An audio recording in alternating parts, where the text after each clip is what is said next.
I've squatted over 750 pounds. I've benched over 500 pounds numerous times. And I've deadlifted over 750 pounds. Welcome my YouTube family. Today I want to talk about the steps you need to take as a novice or as a high school lifting athlete. Now a little bit about myself. I have my education from Rutgers University, a Bachelor of Science in Kinesiology. I am a certified strength and conditioning specialist. I've trained over hundreds of athletes to hit their strength performance goals. Today, I really want to delve into some of the good things I've learned and some of the things I've learned not to do, starting your strength journey, starting your lifting journey. So I hope you enjoy.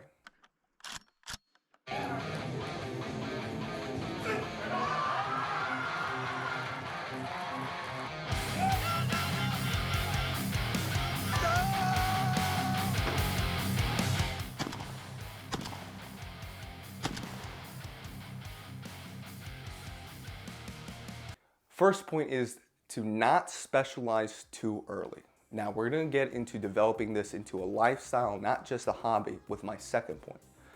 But the first thing I want to talk about is that when we're in high school and when we're just starting out in our lifting journey, we can make tremendous gains without only committing to that one thing.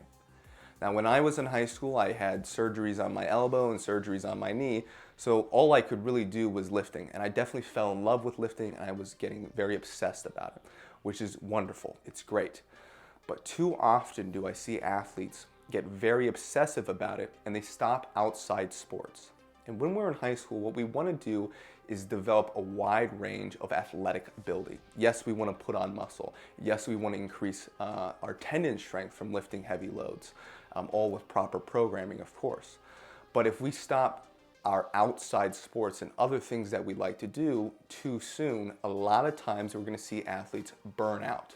So they fall in love with it in high school, and then by the time college hits, they just can't do it anymore and they stop lifting. And we don't want to see that. We want lifting and the lifestyle of, whether it's bodybuilding, powerlifting, or whatever you fall in love with, calisthenics, whatever it may be, we want that to last, and the lifestyle of being healthy and exercising to last our entire life. And too often do I see these high schoolers, they fall in love with it, they get obsessive about it, and then they burn out.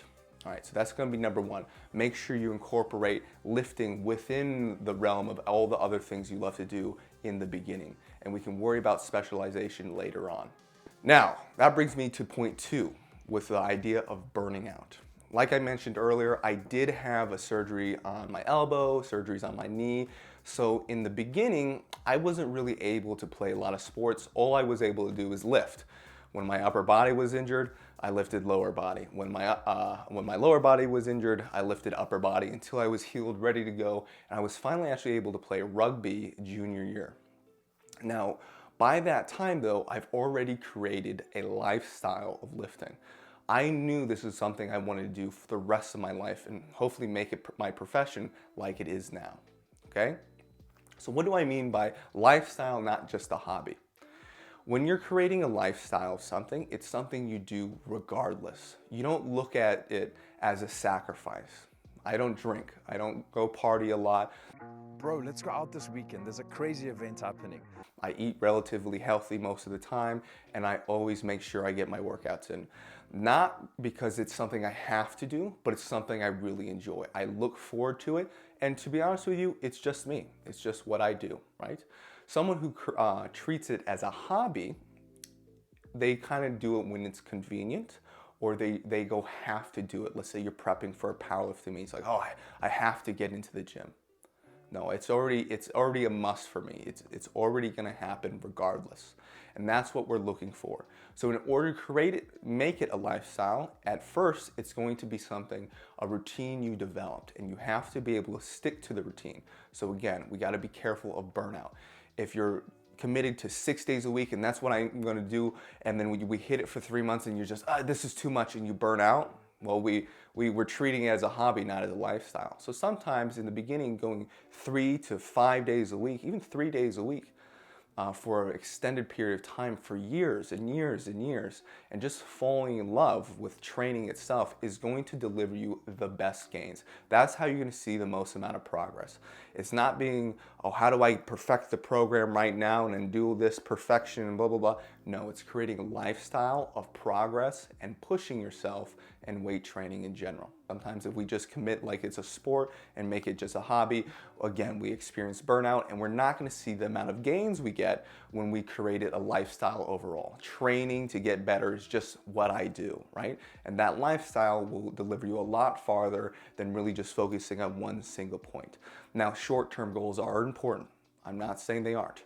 But you should go from short-term goal to short-term goal without obsessing on someone else or someone else's goal, just you and your progress creating a lifestyle.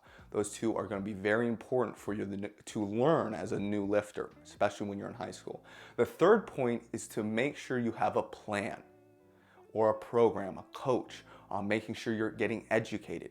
In the beginning, if you're working hard and you're consistent, you're going to make tremendous amounts of gains. But later, when the gains are getting a little bit harder, the newbie gains are not that easy. And to reduce the risk of injury, it's going to become very important to actually have a plan. Now, there's a couple different ways to do.